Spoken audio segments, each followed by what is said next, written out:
Hello, my friend. In this video, we are discussing how mindful leadership helps leaders to overcome bias and see more clearly.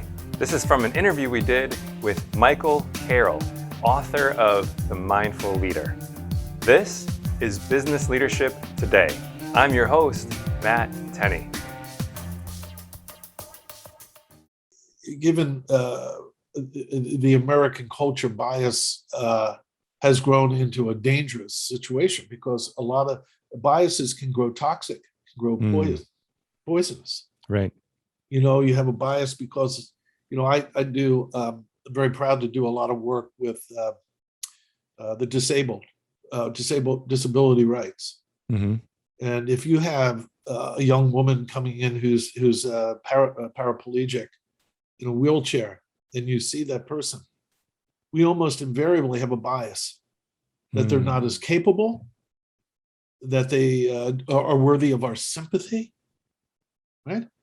Now, the worthy of our sympathy, it feels well-intentioned, but it's blinding us to who that person is. Right. Blinding us to their potential and the different abilities they may have. That's right. In an area where we see them as having an ability that we would say is less than ours, they might have other abilities that are far superior to ours. Yeah, I forget the name of that physicist who was a paraplegic. Stephen Hawking. Yeah, he's one of the most brilliant. Yeah, he's not too much of a slouch, huh?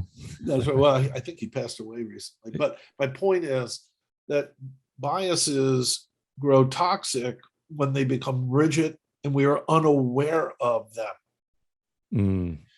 And what the meditation does is it makes us aware of our biases.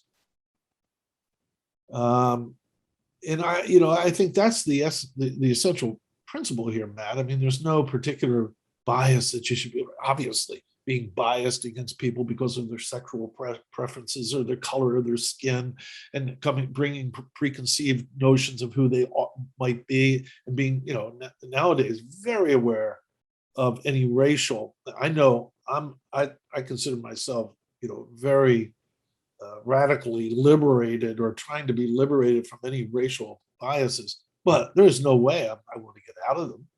Right. Because I grew up a very privileged white kid, went to private schools, and I know that my privilege, I have a bias toward assuming my privilege, but I'm aware of it. Right. I'm aware of it. And so it's the awareness is the key from the meditative point of view. And if you need to dismantle any of the toxic misunderstandings of your bias, you're more likely to do it if you're aware of it.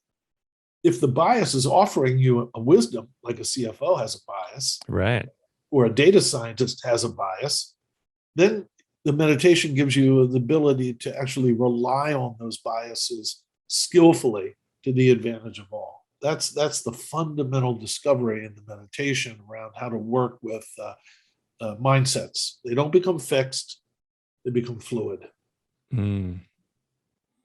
Well, since this is the key to everything you're talking about here is this mind training, maybe we could dive into that just a little bit here.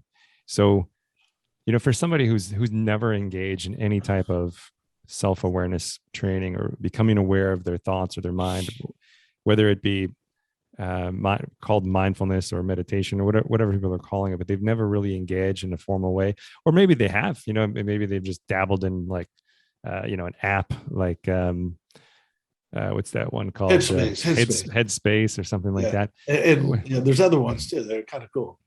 Yeah. So what would your guidance be to somebody who's very new to this idea that, wow, there is something I can do about how constrained I tend to be by my thoughts. I don't have to be constrained by all of my conditioning and all of my previous experiences and the thought patterns that have come up from that. How can somebody get started in a way, because I would imagine most people who are really busy, the first thought they're thinking is, I don't have time for that. Like I got too much to do. That's right. Yeah. So what's a kind of practical way that a busy senior leader, business leader, or other type of leader can realistically start developing this awareness and start developing this fluidity, this ability to see thoughts in a fluid way? Well, this is not the setting for me or you, for that matter, to give meditation instruction. I mean, essentially, you're talking about meditation or mind training is like standing next to a swimming pool and talking about swimming. You know what I mean? Right. It's like you should just jump in the pool and see what is this dynamic, right? Right. But I guess I would highlight this for your audience is we're used to applying effort in a very specific way, particularly in business. I mean, it's very straight up. Our goal is to achieve things and do it efficiently, properly, and actually, magically, with a sense of excellence and surprise. If you're coming up with a new product or a new service, you want it to really excel. You want it to surprise the customer. You want it to be distinctive. That level of effort is really about trying to get somewhere, trying to achieve things, trying to accomplish, and it's beautiful. And I'm sure that your audience has many men and women out there that are really doing cool stuff, getting stuff done. The issue here, from the point of view of mind training and the kinds of dynamics I'm talking about here, is there is another form of effort that is absolutely vital to leadership that often grows flabby, particularly in West, in a materialistic modern culture. And this effort that we're in of trying to always get somewhere, achieve things, get it done better, faster, smarter, cheaper, et cetera, has a blind spot that in the effort of trying to get somewhere, we forget how to be somewhere. To simply be somewhere, be here. And this, the quality of being isn't about so much achieving, it's about seeing clearly. How do we see clearly? And the more senior you are in an organization, I can tell you this is true as an HR person, the more senior you are, please don't do anything. You don't want the CEO doing a lot of stuff, because he or she will come around and do his stuff and everything gets, she's doing that, we got to do that. Right. The more senior you are, you don't get paid for what you do for a living. You get paid for what you see for a living. And developing that ability to see it's a different form of effort, which is about being, just being comfortable in your own skin. Just comfortable in your own skin so that you can see clearly the situation. Training the mind to do that, or becoming familiar with that dynamic, requires training. It's kind of like spiritual push-ups. That's what the meditation is about. Mm-hmm. And you know this as well as I do, Matt, is if you're a newcomer to the practice, someone goes, I'm going to learn to meditate. And they sit down and you ring the bell and they're sitting there. They're like, okay, what's next? What's going on? What do I do? What do I do? My mind, what do I do? Am I doing it right? We're not comfortable just sitting there. Right. Our minds become very busy. And from the point of view of mindful leadership, that busyness is far more intriguing than it is problematic. Mm-hmm. So the discipline, the practical here, is training your attention to stabilize. You just sit there for a little while, try the meditation. Attention's all over the place. I got to do something next. Why didn't Bobby call? How do we stabilize that attention so that we are able to be present with our experience and see it clearly? That's what the training is about. And as you're describing just how this is developing the ability to be able to see thinking, this is also about seeing people. Oh yeah. Right. And if we're talking about creating a culture in which people truly care about each other, I think this is something that a lot of people overlook. Is just this simple quality of being. If you're going to share space with someone and interact with them, don't you think it would be a good idea to actually be there when you're doing that? And maybe, does somebody feel that? is that a palpable feeling where, and I think the answer is obvious. We all know it, right? We know when, if I'm interacting with somebody, I know if they're actually here with me. And that's a good feeling. It feels like this person cares about me. So could you maybe just talk a little bit about that, about, as you just develop this different effort, which is in a way, no effort, right? It's just, you're just simply taking time to just simply be, allowing things to be as they are. How does this create a sense, in others that they're cared about, and how can that influence a culture of care? Yeah. Well, this is very important, the dynamic that you're talking about here. I did want to say that this notion of seeing clearly isn't about just seeing your thoughts clearly. What this is about is getting the thoughts, relating with your thoughts properly so they don't distort how you see things. Right. Yeah. So you can see things clearly, see your colleagues, see your business clearly, see your competitors clearly, see your customers clearly, see the horizon clearly, the future clearly, see the conflict clearly, rather than have it trapped in a fixed mindset that you're unaware of. Right? That's what the meditation is, to see clearly. But going back to this caring about this, at least in the mind, with mindful leadership, one of the core talents of a mindful leader is this ability to open authentically to your situation.